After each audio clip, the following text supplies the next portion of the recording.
வணக்கம் மக்களே. சண்டே எல்லாருக்கும் எப்படி போயிட்டுருக்குன்னு சொல்லுங்கள். இன்னைக்கு வீடியோ எதை பற்றினா, நேற்று எப்படி லாங் டேர்முக்கு நம்ம ஒரு போர்ட்ஃபோலியோ பில்ட் பண்ணணும் அப்படின்னு பேசியிருந்தோம். அதை தொடர்ந்து அந்த இன்வெஸ்ட்மெண்ட் பண்ணுறதுக்கு நம்ம எப்படி அமௌண்ட் அலோகேட் பண்ணணும், எப்படி நம்ம வர இன்கம்லேருந்து நம்ம அலோகேஷன் பண்ணணும், எப்படி பட்ஜெட்டிங் பண்ணணும் அப்படின்ற ஒரு ஷார்ட் வீடியோ தான் இன்றைக்கி பண்ணலான்ட்டு. ஸோ அதுக்கு என்ன பேசிக்கான டீட்டெயில்ஸ்லாம் நான் ஃபில் பண்ணியிருக்கேன். ஒன்றுமே இல்லைங்க, லைக் பேசிக் டீட்டெயில்ஸ் தான் ஃபில் பண்ணியிருக்கேன். இதை நம்ம டீட்டெயில்டாகவும் ஆக்கிக்கலாம். புரியுதுங்களா? ஃபஸ்ட்டு என்ன நம்ம இன்கம் எவ்வளோ மாதம் சம்பாதிக்கிறோம், மந்த்லி ஆனால் எவ்வளோ இன்கம் வருது அப்படிங்கிறத ஃபஸ்ட்டு இதில் ஃபில் பண்ணிக்கலாம். ஸோ ஃபார் எக்ஸாம்பிள், ஒரு 75,000 வாங்குறேன்னு வச்சுக்கோங்களேன், ஒரு மாதத்துக்கு ஒரு எக்ஸாம்பிள். ஸோ இதை பேசிக்காக எப்படி நான் வந்து டைசெக்ட் பண்ணியிருக்கேன்னா, இன்வெஸ்ட்மெண்ட் வந்து 20%. First expense should be investment. அதுதான் நமக்கு ஒரு one of the main point yesterday நம்ம டிஸ்கஸ் பண்ணோம். ஸோ வந்து இன்வெஸ்ட்மெண்ட் தான் நம்ம ஃபஸ்ட் எக்ஸ்பென்ஸ். ஸோ அதை எப்பயுமே எடுத்து வச்சுருங்க. ஃபஸ்ட்டு மாதம் லெட்ஸே 2ஆம் தேதி சம்பளம் வருதுன்னா, 2ஆம் தேதியே நம்ம வந்து இந்த பர்ட்டிகுலர் இன்வெஸ்ட்மெண்ட் அமௌண்ட்டை இன்வெஸ்ட்மெண்ட் அக்கௌண்ட்டுக்கு மாற்றி விட்டுறணுங்க. அதுதான் மெயின் ஃபண்டா. இல்லைன்னா என்ன நடக்கும், நம்ம சைக்காலஜி ஆஃப் மணி புக் படிச்சிருந்தீங்கன்னா தெரியும். ஸோ என்ன அதில் சொல்ல வராங்கன்னா, நம்ம பேசிக்காக நம்ம மைண்டில் வந்து மெமரைஸ் ஆகிடும். லைக் இவ்வளோ தான் என் சேலரி, அதை வச்சு தான் நான் எக்ஸ்பென்ஸ் இந்த மந்த்துக்கு நான் டேக் கேர் பண்ண போகிறேங்கிறது. ஸோ என்ன பண்ணணும், வந்தவொடனே சேலரி அக்கௌண்ட்லேருந்து இன்வெஸ்ட்மெண்ட் அக்கௌண்ட்டுக்கு மாற்றி விட்டுறணும் இன்வெஸ்ட்மெண்ட் அமௌண்ட்டை. புரியுதுங்களா? அப்போ தான் வந்து நம்ம ஆட்டோமேட்டிக்காக 75,000லேருந்து 15,000 மைனஸ் பண்ணுவேன்னா, 60,000 எனக்கு தான், 60,000 தான் என் அக்கௌண்ட்டில் இருக்குது, அதை வச்சு தான் நான் இந்த மாதம் ஃபுல்லாக மேனேஜ் பண்ண போகிறேன் அப்படிங்கிறது நம்ம வந்து மைண்டுக்கு இன்டைரக்டாக சொல்ல போகிறோம். புரியுதுங்களா? ஸோ அதை வச்சுட்டு தான் அந்த 60,000 வச்சு நம்ம எப்படி இந்த மாதத்தை நம்ம ரன் பண்ண போகிறோம் அப்படிங்கிறத பிளான் பண்ணிக்கணும். புரியுதுங்களா? ஸோ ஃபஸ்ட்டு எக்ஸ்பென்ஸ் வந்து இன்வெஸ்ட்மெண்ட். இதை வந்து நம்ம ஆட்டோமேட்டிக்காக ஏதாவது ஒரு ஸ்கெடியூல் டூலில் நம்ம டைரெக்டாக வந்து இன்வெஸ்ட்மெண்ட் அக்கௌண்ட்டுக்கு போகிற மாதிரி பண்ணிக்கணும். ஓகேங்களா? அதுதான் ஃபஸ்ட் லெசன். செகண்டு நீட்ஸில் என்னென்ன வரும்னா, இந்த பேசிக்காக இன்வெஸ்ட்மெண்ட் முடிச்சுட்டு நம்ம நீட்ஸ்க்கு போயிடலாம். இன்வெஸ்ட்மெண்ட்ஸில் பல வெரைட்டிஸ் இருக்குங்க. ஃபிக்ஸட் டெபாசிட் போஸ்ட் ஆஃபீஸில் இருக்குது, பேங்க்ஸில் இருக்குது, ரெக்கரிங் டெபாசிட் இருக்குது, ஷேர்ஸில் நீங்கள் டைரெக்டாக இன்வெஸ்ட் பண்ணலாம், மியூச்சுவல் ஃபண்ட்ஸ், கோல்டு வாங்கி வைக்கலாம். புரியுதுங்களா? கோல்டும் ஒரு கைண்ட் ஆஃப் இன்வெஸ்ட்மெண்ட் தான். கோல்டு வாங்கி வைக்கலாம், இல்லைன்னா கோல்டு ஸ்கீம்ஸ் போடலாம். நிறையா ஜுவல்லரி ஷாப்ஸில் கோல்டு ஸ்கீம்ஸ் இருக்கும், அதுவும் நமக்கு சேவிங்ஸ் கொடுக்கும். ஸோ அதுக்கு ஒவ்வொரு ஸ்கீமுக்கும் ஒவ்வொரு மாதிரி சேவிங்ஸ் கிடைக்கும். ஃபார் எக்ஸாம்பிள், இதில் நமக்கு ஒரு 8% சேவ் பண்ணுறோன்னா, கோல்டில் மேபி லாங் டேர்மில் கெயின் கிடைக்கும். ஃபிக்ஸட் டெபாசிட்டில் 7% இப்போ தராங்க, ரெக்கரிங் டெபாசிட்டு 7%, ஷேர்ஸில் நம்ம 10 to 12% எக்ஸ்பெக்ட் பண்ணலாம். இந்த மாதிரி ஒவ்வொரு ஸ்கீமுக்குமே ஒவ்வொரு விதமான ரிட்டர்ன்ஸ் கிடைக்கும், ஒவ்வொரு விதமான ரிஸ்க்கும் இருக்குது இதில். புரியுதுங்களா? அந்த மாதிரி நம்ம பிளான் போட்டுக்கணும். ஃபஸ்ட்டு நம்ம என்ன பண்ணணும், இன்வெஸ்ட்மெண்ட் அமௌண்ட்டு நம்ம ஃபிக்ஸ் பண்ணிக்கணும். 20% பண்ணுறது பேசிக்கான லெவலுங்க. நம்ம யாராக இருந்தாலும் சரி, 50,000 சம்பாதிச்சாலும் சரி, 40,000 சம்பாதிச்சாலும் சரி, 30,000 சம்பாதிச்சாலும் சரி, பேசிக்காக ஒரு 20% ஆஃப் அவர் இன்கம்மை வந்து இன்வெஸ்ட்மெண்ட்டுக்குன்னு எடுத்து வச்சுக்கோங்க. அதே மாதிரி சேவிங்ஸும் இன்வெஸ்ட்மெண்ட்டும் சேம்னு நினைக்கிறீங்களா? என்ன நினைக்கிறீங்கன்னு கமெண்ட் பண்ணுங்கள். என்னை பொறுத்த வரைக்கும் சேவிங்ஸ் வேறு, இன்வெஸ்ட்மெண்ட் வேறு. சேவிங்ஸுங்கிறது வந்து இருக்கிற அமௌண்ட்டை அப்படியே வச்சிருக்கிறது சேவிங்ஸ். ஃபார் எக்ஸாம்பிள், இந்த 6,000 நான் இந்த மாதம் எடுத்து லெட்ஸே ஒரு பொட்டிக்குள்ளே போட்டு வைக்கிறேன்னு வச்சுக்கோங்க, அது சேவிங்ஸ். ஏன்னா நமக்கு வந்து பணம் வளர போகிறதில்ல, அதனால் அது சேவிங்ஸ் கேட்டகரியில் வரும். ஆனால் இன்வெஸ்ட்மெண்ட்டுங்கிறது அந்த 6,000 வச்சு நான் எவ்வளோ அமௌண்ட் ஜென்ரேட் பண்ண போகிறேன். 6,000 அடுத்த மாதம் எனக்கு 6,010 வளர்ந்துச்சுன்னா அதுதான் இன்வெஸ்ட்மெண்ட். 10 எக்ஸ்ட்ரா ப்ராஃபிட் வர்றது, அதுதான் இன்வெஸ்ட்மெண்ட். மணியை வச்சு நம்ம மணி உருவாக்குறோம். புரியுதுங்களா? ஸோ இந்த பாயிண்டில் கிளியராக இல்லைங்க. சேவிங்ஸ் வேறு, இன்வெஸ்ட்மெண்ட் வேறு. நான் பாட்டுக்கு எடுத்து பழைய காலத்து ஆளுங்க மாதிரி லைக் உண்டியலில் போட்டு வச்சேன்னா அது ஜஸ்ட் சேவிங்ஸ்.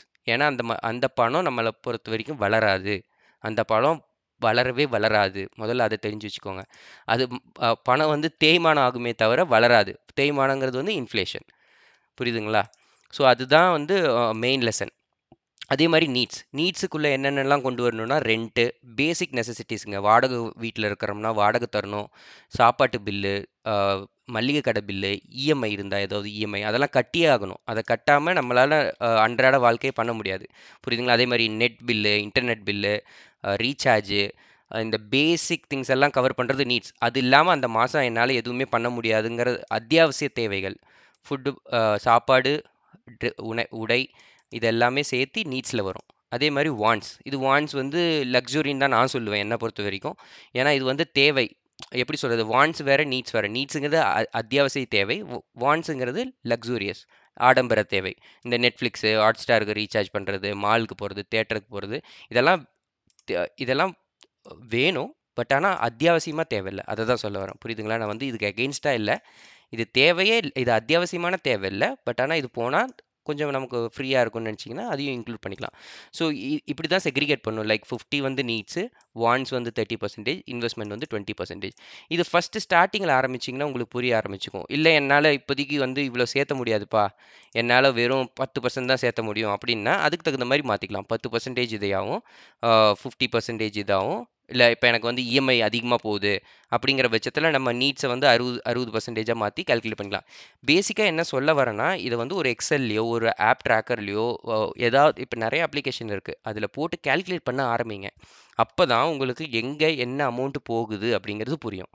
புரியுதுங்களா? இந்த செக்ரிகேஷன் வந்து இதுதான் ஹார்ட் ஸ்டாப் ரூல் இல்ல. இது வந்து நமக்கு ஏத்த மாரி கொஞ்சம் கொஞ்சமா மாத்திக்கணும். நம்ம இப்ப தான் ஸ்டார்ட் பண்ண போறோம்ப்பா, என்னால்லாம் அவ்வளோ காசு போட முடியாது அப்படின்னு நினைக்கிறவங்க, ஜஸ்ட் 10%லேருந்து ஆரம்பிங்க. 10% ஆஃப் 30,000 வில் பி 3,000. ஓகேங்களா? 3,000ஆவது எடுத்து வைப்பேன் நான் இந்த மாசம் அப்படின்றத நம்ம வந்து ஒரு குறிக்கோளா வச்சுக்கணும். இத இப்படி எழுதி பார்த்தீங்கன்னா தான் உங்களுக்கு புரியும். நம்ம மனக்கணக்கிலே போடலாம், அப்ளிகேஷன்ல போடலாம், நெறையா போடலாம். பட் ஆனா நீங்க எழுதும்போது தான் உங்களுக்கு நான் இவ்ளோ செலவு பண்றேனா? இதுக்கு இவ்ளோ செலவு ஆகுதா? இப்ப யுட்டிலிட்டீஸ்க்கு இவ்ளோ செலவு ஆகுதா? ரீசார்ஜே நான் மாசம் மாசம் 2, 3 மாசத்துக்கு ஒரு டைம் ரூ. 1000க்கு பண்றேன். ஸோ அத எப்படி நான் குறைக்கலாம்னு நீங்க பார்க்க ஆரம்பிப்பீங்க.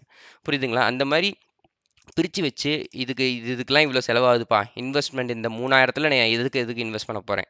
லெட்ஸ் சே ரெக்கரிங் டெபாசிட்ல ஒரு ரூ. 1000 போடுவேன் மாசம் மாசம். ஷேர்ல ஒரு ரூ. 1000 போடுவேன். மியூச்சுவல் ஃபண்ட்ல ஒரு ரூ. 1000 போட போறோம்ப்பா. அப்படின்னு நம்ம எழுதி வச்சுக்கிட்டு, அத இம்ப்ளிமெண்ட் பண்ண ஆரம்பிங்க. அப்பதான் வந்து நம்ம எங்க என்ன பண்ண போறோம், எப்படி பண்ண போறோம், எதுல பண்ண போறோம் அப்படிங்கிறது எல்லாமே நமக்கு அ அ அக்யூரேட்டா மனப்பாடம் ஆகும். புரியுதுங்களா? அப்ப அந்த பாத்த புடிச்சுட்டு டிசிப்ளினா இன்வெஸ்ட் பண்ணிட்டு வர ஆரம்பிக்கணும். புரியுதுங்களா? இங்க ஒரு ஸ்க்ரீன் ஒரு ஸ்னிப்பெட் எடுத்து வச்சிருக்கேன். இது ஜஸ்ட் க்ரோவோட ஸ்னிப்பெட் தான். நம்ம ஒரு ரூ. 10,000 மாசம் மாசம் எடுத்து வைக்க முடியும் அப்படிங்கிற பட்சத்தில எப்படி இருக்கும்? நம்ம ஒரு 3 வருஷம் அதுக்கு குரோத்துக்கு குடுத்தோம்னா, உங்களுக்கு என்ன ரிட்டர்ன்ஸ் எதிர்பார்க்கலாம் அப்படிங்கிற ஸ்கிரீன்ஷாட் தான் இது. இங்க பார்த்துக்கிட்டீங்கன்னா 10,000 மாசம் மாசம் நான் எடுத்து வைக்கிறேன். 12% ரிட்டர்ன் எக்ஸ்பெக்ட் பண்ற மாரி இருந்துச்சுன்னா, 3 வருஷம் அதுக்கு டைம் குடுத்தோம்னா, ரூ. 3,60,000 நம்ம இன்வெஸ்ட் பண்ணியிருப்போம். அதுக்கு ரிட்டர்ன்ஸ் ரூ. 75,000 குடுத்திருப்பான். ரூ. 4,35,000 வந்திருக்கும் 3 வருஷத்துல. நீங்க ரிட்டர்ன்ஸ் போர்ஷன விட்டுருங்க.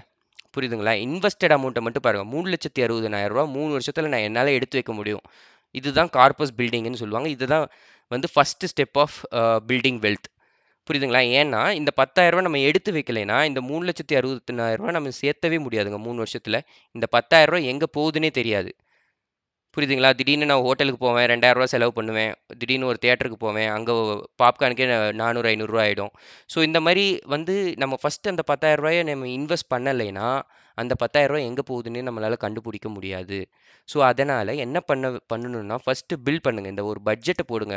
நம்ம சேலரி ரூ. 1,00,000 இருக்கட்டும். அதுக்கு தகுந்த மாரி பில் பண்ணுங்க. ரூ. 20,000 நான் இன்வெஸ்ட் பண்ண போறேன். ரூ. 50,000 என் தேவைக்கு. ரூ.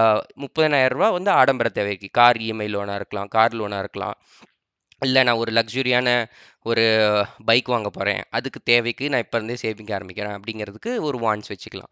புரியுதுங்களா? ஸோ இப்படி தான் வந்து நம்ம ஒரு பட்ஜெட் போடணும். அந்த பட்ஜெட்க்கு ஒரு ஸ்டிக் பண்ண பாருங்க. ஒரு 3, 4 மாசத்துக்கு அத ஃபாலோ பண்ணி பாருங்க. எப்படி இருக்குன்னு அவுட்கம் பாருங்க. அதுக்கு மேல நம்மளால முடிஞ்ச அப்டேட்ஸோ இல்லப்பா என்னால 60% நீட்ஸ வச்சு என்னால சமாளிக்க முடியல. எனக்கு இன்னும் கொஞ்சம் பட்ஜெட் தேவை அப்படிங்கிற பட்சத்தில கொஞ்ச நாளைக்கு 70%ஆ மாத்தி வச்சுக்கோங்க. அதுக்கப்புறம் என்ன நடக்கும் ஆட்டோமேட்டிக்கா, எப்படியும் வருஷம் வருஷம் எல்லாருக்குமே இன்கிரிமெண்ட் கிடைக்குது. அந்த இன்கிரிமெண்ட் வர்ற அமௌண்ட்ட மறந்துருங்க. மறந்துருங்க மீனிங் லைக் அந்த ஃபுல் அமௌண்ட்டையும் தூக்கி இன்வெஸ்ட்மென்ட்ல போட ஆரம்பிங்க. புரியுதுங்களா? இப்ப நான் ரூ. 1,00,000 வாங்குறேன். நாளைக்கு நாளைக்கு என்ன நடக்கும்? எனக்கு ஒரு சம்பளம் உயர்வு வருது. ரூ. 1,10,000 வாங்குறேன்னு வச்சுக்கோங்களேன். இந்த ரூ. 10,000 மறந்துருங்க.